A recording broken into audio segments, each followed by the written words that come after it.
بسم اللہ الرحمن الرحیم۔ گمنام ہیرو کے معزز ناظرین السلام علیکم۔ دوستو لائک ضرور کر دیا کریں، شکریہ۔ آئیے چلتے ہیں کہانی کی طرف۔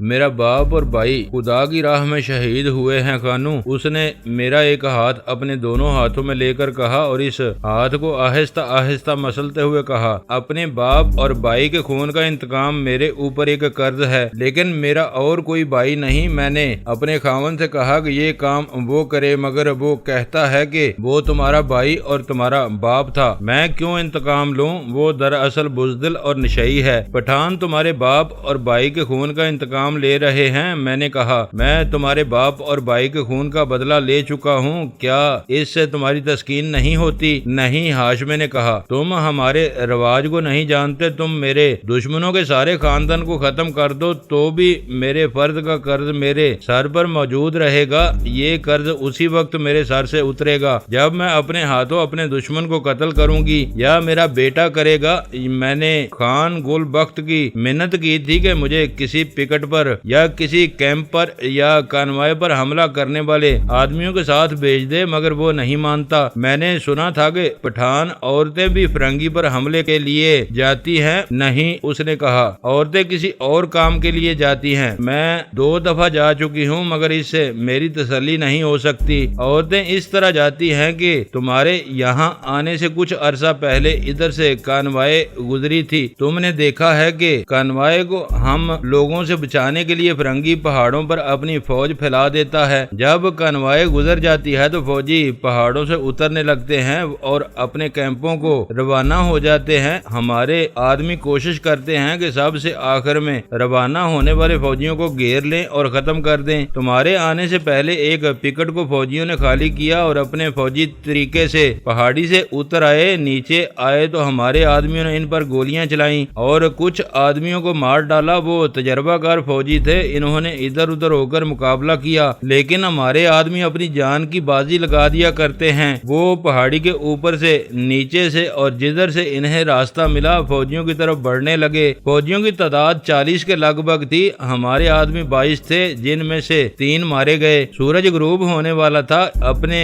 ان فوجیوں کی مدد کے لیے کوئی فوج نہ آئی۔ فرنگی کا حکم ہے کہ اس کے جو فوجی کہیں پھنس جاتے ہیں ان کی مدد کو کوئی نہیں جاتا۔ آخر ان تمام فوجیوں کو ختم کر دیا گیا۔ رات ہو گئی تھی۔ ہمارے آدمی واپس آ گئے اور عورتوں کو بھیجا گیا کہ فوجیوں کا سامان اٹھا لائیں۔ ہم بہت سی لڑکیاں اور بڑی عمر کی عورتیں گئیں۔ فوجیوں میں سے 10-12 زخمی ابھی زندہ تھے۔ عورتوں نے انہیں خنجروں سے ٹھنڈا کر دیا، پھر سب کی جیبوں سے جو کچھ نکلا اور ان کا جو سامان تھا وہ ہم اٹھا کر اپنے خان کے پاس لے آئیں۔ عورتوں سے بس اتنا ہی کام لیا جاتا ہے، لیکن اس سے میری تسکین نہیں ہو سکتی۔ مجھے یہ بھی معلوم ہے کہ ساری عمر مجھے یہ موقع نہیں ملے گا۔ تم میرے باپ کو اور میرے بھائی کو نہیں جانتے تھے، وہ تمہاری طرح بہادر تھے۔ وہ اس جگہ تک چلے جاتے تھے جہاں جان کا خطرہ زیادہ ہوتا تھا، مگر مجھے یہ دکھ کھا رہا ہے کہ ان کی نسل ختم ہو گئی ہے۔ ختم کیوں ہو گئی ہے؟ میں نے کہا، تمہارا خاوند ہے، تمہارے بچے پیدا ہوں گے۔ اس نے آہ بھری اور اس کی آنکھوں میں آنسو آ گئے۔ خدا نے معلوم نہیں مجھے کون سے گناہ کی سزا دی ہے۔ اس نے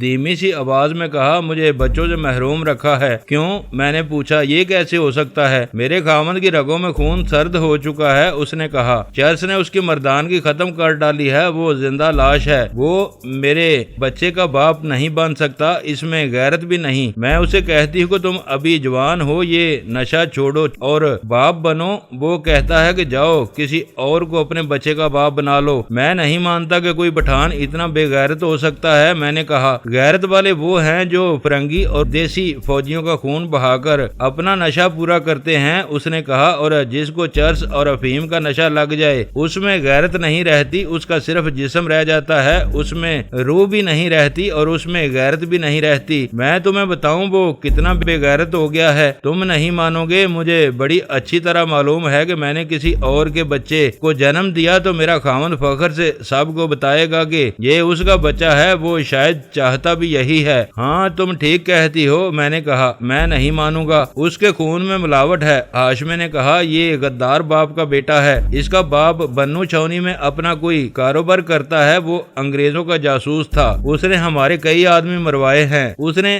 فقیر ایپی کے ٹھکانے کی بھی نشاندہی کر دی تھی، لیکن ہمارے آدمیوں کو پتا چل گیا، انہوں نے فقیر ایپی کو وہاں سے نکال دیا۔ 2 گھڑی بعد ایک ہوائی جہاز آیا اور اس نے وہاں 2 بم پھینکے، لیکن وہاں نہ فقیر ایپی تھا نہ کوئی اور آدمی۔ میرے خاوند کا باپ یہاں سے بھاگ گیا، پھر کبھی ادھر نہیں آیا۔ اس روز بھی کوئی مجھے دیکھنے کے لیے آ گیا اور ہاشمی چلی گئی۔ انسان باہر سے کیا اور اندر سے کیا ہوتے ہیں، ہم ایک دوسرے کا ظاہر دیکھتے ہیں، اصل انسان تو وہ ہوتا ہے جس پر ظاہر کا پردہ پڑا ہوا ہوتا ہے۔ ہاشمی کو میں کچھ اور سمجھا تھا، مگر اس کے جذبے نے اس کے ظاہر کے پردے اٹھا دیے۔ اس وقت تک میں چاہتا تھا کہ ہاشمی میرے پاس نہ آیا کرے، لیکن اب میں اس کا انتظار کرنے لگا۔ وہ آئی تو میں نے اسے اپنے پاس بیٹھنے کو کہا۔ میرے زخم اتنے بہتر ہو گئے تھے کہ اب میں چل پھر سکتا تھا۔ تم نے میری بات سمجھ لی تھی خانو، ہاشمی نے کہا۔ میں تمہارے دستور نہیں جانتی، تم مجھے پاگل بھی کہو گے اور بے غیرت بھی، لیکن تم اب اپنے ملک میں نہیں ہو، میرے وطن میں ہو۔ مجھے میرے وطن کے دستور میں دیکھو۔ ہمارا ایک دستور یہ بھی ہے کہ کسی عورت کا خاوند قتل ہو جائے اور اس کا بچہ بہت چھوٹا ہو تو عورت اس بچے کے کان میں ڈالنا شروع کر دیتی ہے کہ تم نے بڑے ہو کر باپ کے خون کا حساب چکانا ہے۔ بچہ نوجوانی کی عمر میں پہنچتا ہے تو اپنے باپ کے خون کا انتقام لیتا ہے اور خود بھی انتقام کا نشانہ بن جاتا ہے۔ مجھے کسی پٹھان سے انتقام نہیں لینا، اپنے قبیلے کے کسی آدمی کے خلاف میری دشمنی نہیں، میری دشمنی فرنگی کے ساتھ ہے۔ میرا بیٹا فرنگی سے انتقام لے گا تو میں فخر کروں گی۔ مجھے ایک بیٹا چاہیے خانو، مجھے ایک بیٹا چاہیے۔ بیٹا تو تمہیں اپنا خاوند ہی دے سکتا ہے ہاشمی۔ نہیں، اس نے شرم و حجاب کے بغیر کہا، مجھے تم بیٹا دو گے۔ میں نے تمہیں بتایا ہے کہ میرا خاوند باپ نہیں بن سکتا۔ میں شریف اور مومن تو نہ تھا، لیکن ایسے لگا جیسے اس پٹھان عورت نے میرے دل میں خنجر اتار دیا ہو۔ مجھے چپ لگ گئی۔ تم نے مجھے شاید بدماش عورت سمجھ لیا تھا، ہاشمی نے کہا۔ بات بدماشی والی ہے، لیکن نیت اور میری ضرورت کو دیکھ میں اپنے بیٹے کو قربان کروں گی۔ وہ اس طرح بات کر رہی تھی جیسے مجھے کہہ رہی ہو کہ میری دیوار گر پڑی ہے، یہ چڑھا دو، یا یہ کہ میری بکری کھل گئی ہے، اسے پکڑ لاؤ۔ اس میں انتقام کا جذبہ اور انگریزوں کی نفرت اتنی زیادہ تھی کہ وہ اتنی بڑی بدی کو بدی سمجھ ہی نہیں رہی تھی۔ اپنی غیرت کو برقرار رکھنے کے لیے وہ بے غیرتی کا بڑا ہی گندا مظاہرہ کر رہی تھی۔ میں نے اس کے ساتھ بہت سی باتیں کی اور اس کے دماغ سے نکالنے کی کوشش کی کہ وہ میرے بچے کی ماں بنے گی، مگر وہ میری کوئی بات اور کوئی دلیل قبول نہیں کر رہی تھی۔ تمہارے لوگوں نے مجھے پناہ دی ہے، میں نے کہا۔ میں نے اس قبیلے کا نمک کھایا ہے، مجھ پر تمہارے مردوں نے اتنا اعتبار کیا ہے کہ تم جیسی جوان اور خوبصورت عورت کو میرے پاس تنہائی میں آنے اور میرے پاس اتنی زیادہ دیر بیٹھنے کی اجازت دی ہے۔ مجھے اس زمین کی مٹی کے ساتھ بھی پیار ہو گیا ہے۔ یہ مٹی میرے لیے پاک ہے، میں اسے ناپاک نہیں کروں گا۔ مجھے تمہارا بچہ چاہیے خانو۔ اس نے میرے سینے پر اس طرح ہاتھ مارتے ہوئے کہا جیسے میں اس کا مقروض ہوں اور وہ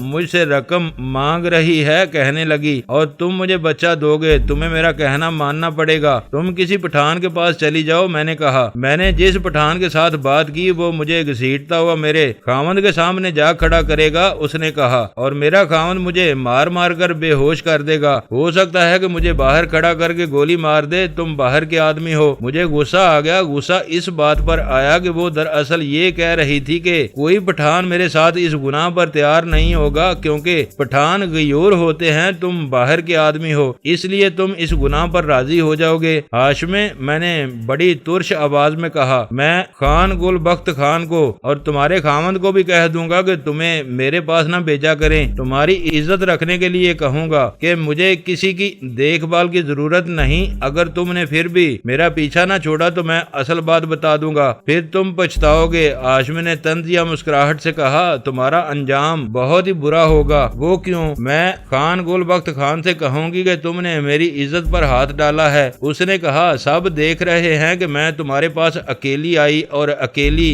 رہتی ہوں، تم پردیسی ہو اور بڑے طاقتور جوان ہو، سب کہیں گے کہ ایسے طاقتور جوان نے اس عورت کی عزت پر ضرور ہاتھ ڈالا ہوگا، تمہیں گولی مار کر لاش باہر پھینک دیں گے۔ اچھی طرح سن لو خانو، تم مجھے بہت بہت اچھے لگتے ہو اور تم بہادر اور طاقتور ہو، میں تم سے اپنی خواہش پوری کرائے بغیر رہ نہیں سکتی، سوچ لو، اچھی طرح سوچ لو۔ وہ میرے اوپر جھکی اور میرے ماتھے کو چوم کر چلی گئی۔ میں نے اس سے پیچھا چھڑانے کے کئی طریقے سوچے، یہ بھی سوچا کہ گل بخت خان سے کہوں کہ وہ مجھے کسی اور گاؤں میں بھیج دے، لیکن میرے پاس کوئی معقول وجہ نہیں تھی۔ میں حیران بھی تھا اور پریشان بھی۔ ہاشمیں ہر روز آتی اور اپنا مطالبہ دہراتی تھی اور دھمکی بھی دیتی تھی۔ میں نے 7-8 دن ٹال مٹول میں گزار دیے، میرے زخم ٹھیک ہو گئے اور میری پٹیاں کھل گئیں۔ اس وقت تک ہاشمے کا رویہ میرے ساتھ ایسا ہو چکا تھا جو ماں کا اپنے بچے کے ساتھ ہوتا ہے۔ میرے لیے یہ اتنا سخت امتحان تھا جس میں مجھے ہاشمے کی کامیابی اور اپنی ناکامی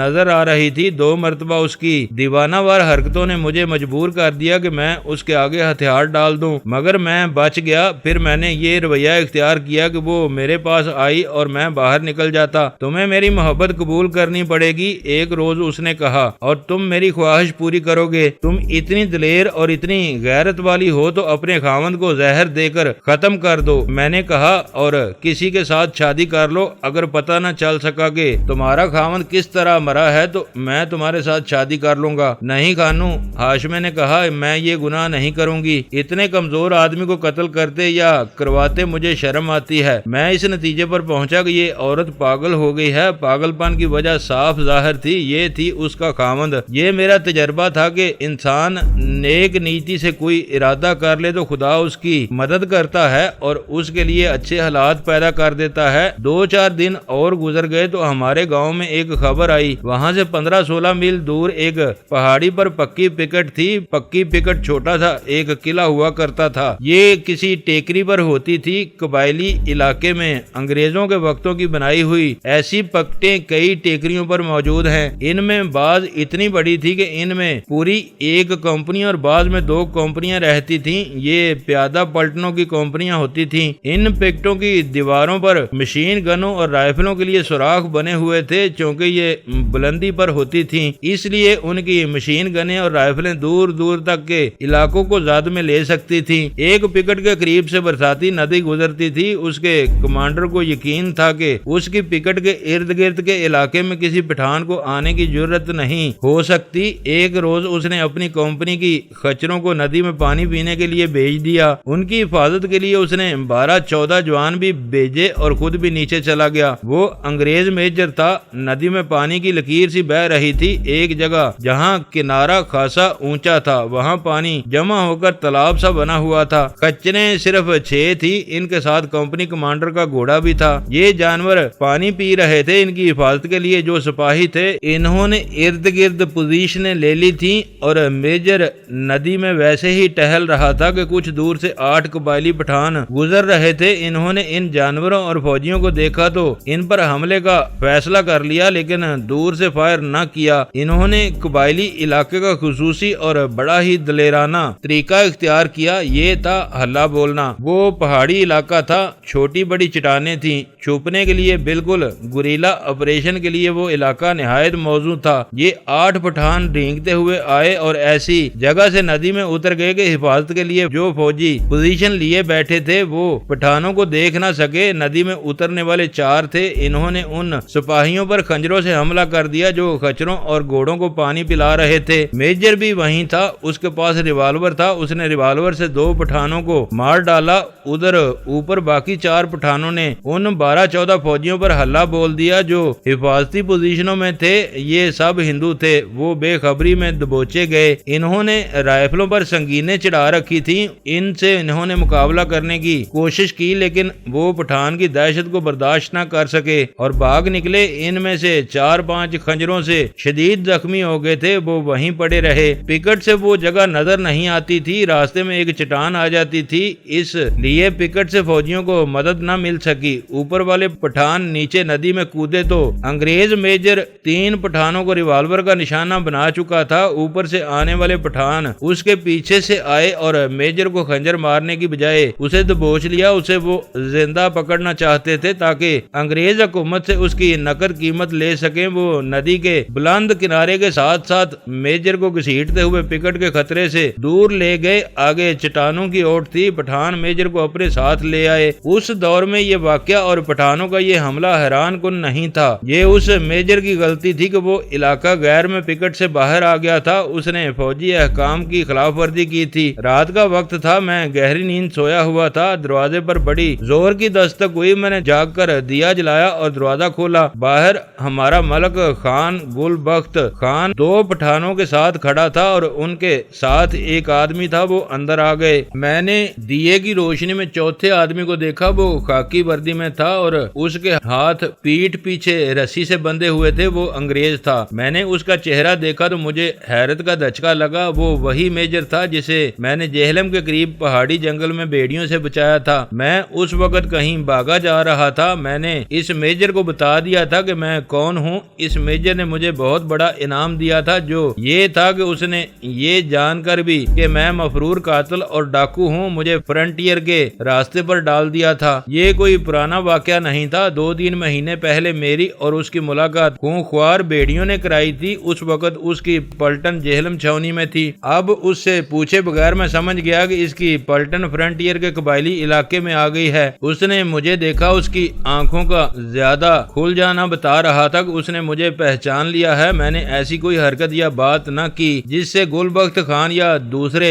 پٹھانوں کو شک ہوتا کہ میں اس میجر کو جانتا ہوں۔ میں پہلے ہی سن چکا تھا کہ ایک میجر کو پکڑا گیا ہے۔ مجھے اس میجر کو پٹھانوں کی قید میں دیکھ کر بہت افسوس ہوا، لیکن اس خیال سے مجھے اطمینان ہوا کہ پٹھان اسے قتل نہیں کریں گے، اسے یرغمال میں رکھ کر اس کی قیمت وصول کریں گے اور اسے رہا کر دیں گے۔ میری ہمدردی اس میجر کے ساتھ تھی۔ انگریزی حکومت کے خزانے کے ساتھ مجھے ذرا سی بھی دلچسپی نہیں تھی۔ یہ بھی آپ کو بتا دوں کہ ایک انگریز لیفٹیننٹ کو میں پکڑ لایا تھا اور اب ایک میجر کو وہ پکڑ کر لے آئے تھے۔ اس سے آپ یہ نہ سمجھیں کہ انگریز افسروں کو پکڑنا اتنا آسان تھا۔ انگریز افسر کی تو لاش بھی ہاتھ نہیں آتی تھی۔ ایسا واقعہ کبھی کبھار ہوتا تھا کہ کوئی غیر معمولی طور پر دلیر انگریز افسر ایسے علاقے میں پہنچ جاتا تھا جہاں سے اس کی واپسی کی کوئی صورت نہیں رہتی تھی۔ میں آپ کو یہ بھی بتا دوں کہ انگریز افسر بہت دلیر ہوتے تھے، ڈر کر بھاگتے نہیں تھے، آخر دم تک لڑتے تھے۔ خان گل بخت خان مجھے الگ لے گیا۔ یہ صاحب بہادر ہمارا قیدی ہے، گل بخت خان نے کہا، اور اس نے مجھے مختصر الفاظ میں وہ واقعہ سنایا جو میں پہلے ہی سن چکا تھا۔ اس نے کہا، اسے میرے حوالے کیا گیا تھا لیکن میرا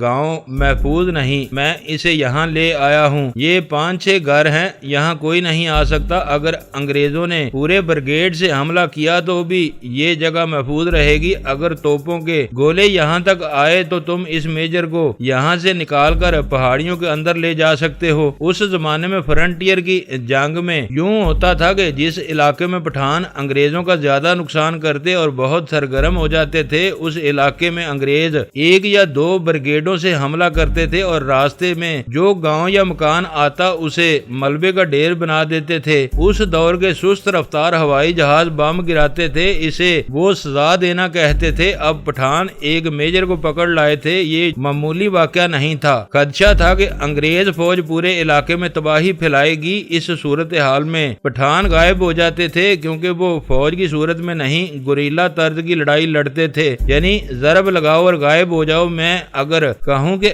آج کی گوریلا جنگ کے بانی قبائلی پٹھان ہیں تو یہ غلط نہیں ہوگا۔ اس میجر نے ہمارے 3 آدمی مار ڈالے ہیں، گل بخت خان نے کہا۔ اسے ہم زندہ نہیں چھوڑ سکتے۔ ہم انگریزوں سے اتنی زیادہ رقم مانگ رہے ہیں جو وہ نہیں دیں گے۔ جب وہ رقم کم کرنے کے لیے کہیں گے تو ہم مان لیں گے اور کم رقم لے کر اس میجر کی لاش پولیٹیکل ایجنٹ کے حوالے کر دیں گے۔ یہ اب تمہارا قیدی ہے، یہ سمجھو کہ اسے آخر ہمارے ہاتھوں قتل ہونا ہے، یہ یہاں سے بھاگ نہیں سکتا۔ اس کے ہاتھ ہر وقت رسی میں باندھ کر رکھنا، کھانے کے وقت ہاتھ کھول دیا کرنا۔ تمہارے ساتھ ایک اور آدمی رہے گا، وہ رات کو یہاں سویا کرے گا، دن کے وقت تم اکیلے کافی ہوگے۔ خان گل بخت خان ایک آدمی کو میرے پاس چھوڑ کر چلا گیا۔ میں اس آدمی کی موجودگی میں میجر کے ساتھ، جس کا نام ویسٹ میکارٹ تھا، کوئی مروت نہیں کر سکتا تھا۔ میرے ساتھی نے اسے فرش پر لٹانے کو کہا۔ میں نے اسے کہا کہ یہ فرنگی ہمارا مہمان ہے، یہ واپس جا کر یہ نہ کہے کہ پٹھانوں نے اسے تکلیف میں رکھا تھا، اسے چارپائی پر سلائیں گے۔ اس طرح اسے چارپائی پر سلایا، اس کے ہاتھ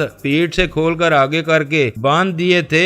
میرا ساتھی بہت تھکا ہوا تھا، میں نے اسے صحن میں سونے کو کہا اور خود فرش پر لیٹ گیا۔ وہاں وہاں خشک گھاس بچھی ہوئی تھی، میں نے دیا بجھا دیا۔ تھوڑی دیر بعد صحن سے مجھے پٹھان کے خراٹے سنائی دینے لگے۔ میں اٹھا اور میجر قریب چلا گیا۔ میجر صاحب، میں نے اسے کہا، میں آپ کے احسان کو بھولا نہیں، میں آپ کو یہاں سے نکالنے کی پوری کوشش کروں گا۔ نہیں جوان، اس نے کہا، ایسی بیوقوفی نہ کرنا، میرے ساتھ تم بھی مارے جاؤ گے۔ یہاں سے نکل کر کوئی کسی چھاونی یا پکٹ تک پہنچنا بہت ہی خطرناک ہے۔ تم میری فکر نہ کرو، یہ لوگ میری گورنمنٹ کو میری قیمت بتائیں گے جو انہیں مل جائے گی اور یہ مجھے چھوڑ دیں گے۔ نہیں میجر صاحب، میں نے کہا، ان لوگوں نے آپ کے متعلق بڑا خطرناک فیصلہ کیا ہے۔ میں نے اسے بتا دیا کہ گل بخت خان مجھے کیا بتا گیا ہے، پھر بھی میں تمہیں خطرے میں نہیں ڈالوں گا۔ اس نے کہا، تم ابھی اس علاقے سے اور ان لوگوں سے واقف نہیں ہوئے، میں آپ کو نکالوں گا میجر صاحب۔ میں نے کہا، آپ نے مجھے پھانسی کے تختے سے بچایا تھا، میرا بھی کوئی دین ایمان ہے۔ اس کی باتوں سے پتہ چلتا تھا کہ وہ فرار ہونا چاہتا ہے لیکن مجھے خطرے میں نہیں ڈالنا چاہتا۔ میں نے اسے فرار کے لیے تیار کر لیا لیکن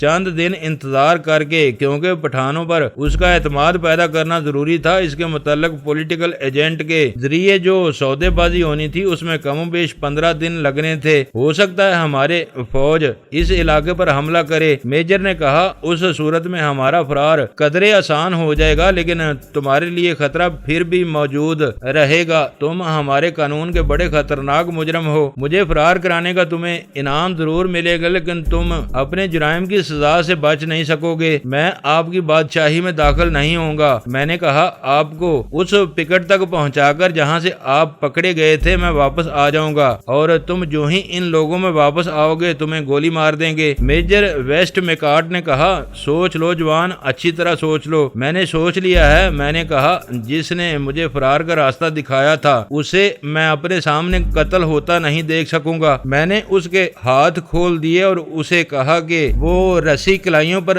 لپٹی رہنے دے۔ میں لیٹا اور سو گیا۔ محمد خان، محمد خان، ان آوازوں پر میری آنکھ کھلی۔ یہ میجر کی آواز تھی۔ صبح طلوع ہو رہی تھی۔ میں اٹھ کر میجر کے پاس گیا۔ میرے ہاتھ باندھ دو، اس نے کہا، تمہارے ساتھی ابھی سویا ہوا ہے۔ میں نے اس کے ہاتھ باندھ دیے مگر رسی ڈھیلی رکھی۔ جب ہم میجر کا منہ ہاتھ دھلا کر اسے کھلا پلا چکے تو میرے ساتھی نے کہا کہ وہ جا رہا ہے اور وہ رات کو آئے گا۔ اس کے جانے کے بعد ہوش میں آ گئی۔ وہ اتنی تیزی سے آئی جیسے وہ مجھ پر یا میجر پر جھپٹ پڑے گی۔ میجر میرے پاس فرش پر بیٹھا ہوا تھا اور ہم باتیں کر رہے تھے۔ ہاشمے ہمارے قریب آ رکی۔ اس نے میجر کو دیکھا۔ ہاشمے کا رنگ سفیدی مائل گلابی تھا جو سرخ ہو گیا۔ یہ غصے کی سرخی تھی۔ تم فرنگی کافر، ہاشمے نے دانت پیس کر کہا اور اس نے پشتو میں اسے گالیاں دینی شروع کر دیں۔ میجر ویسٹ میکارٹ اسے دیکھتا رہا اور اس کے ہونٹوں پر مسکراہٹ آ گئی۔ ہاشمے نے بڑی تیزی سے اپنے کپڑوں کے اندر ہاتھ ڈالا اور اسی تیزی سے جب ہاتھ باہر آیا تو اس کے ہاتھ میں خنجر تھا۔ اس نے میجر پر جھک کر خنجر اسے مارنے کے لیے اوپر کیا۔ میں نے پھرتی سے اٹھ کر اپنا بازو اس کے خنجر والے بازو کی طرف کر کے اس کا ہاتھ وہیں روک لیا اور اسے بازوؤں میں دبوچ کر باہر صحن میں لے گیا۔ اس کے جسم میں مجھ جیسے مرد کی طاقت تھی۔ میں نے بڑی مشکل سے اسے اپنے قابو میں کیا۔ اسے صبح پتا چلا تھا کہ جس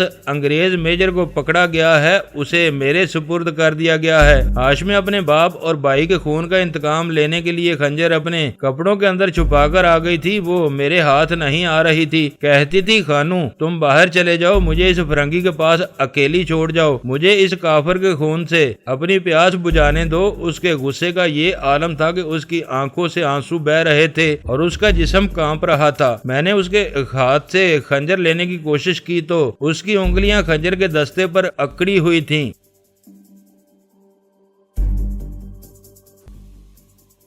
دوستو ویڈیو کو لائک ضرور کر دیا کریں۔ ISI پاک آرمی زندہ باد، پاکستان پائندہ باد۔ معزز ناظرین اپنا خیال رکھیے گا اور اپنے اس چینل کا بھی شکریہ۔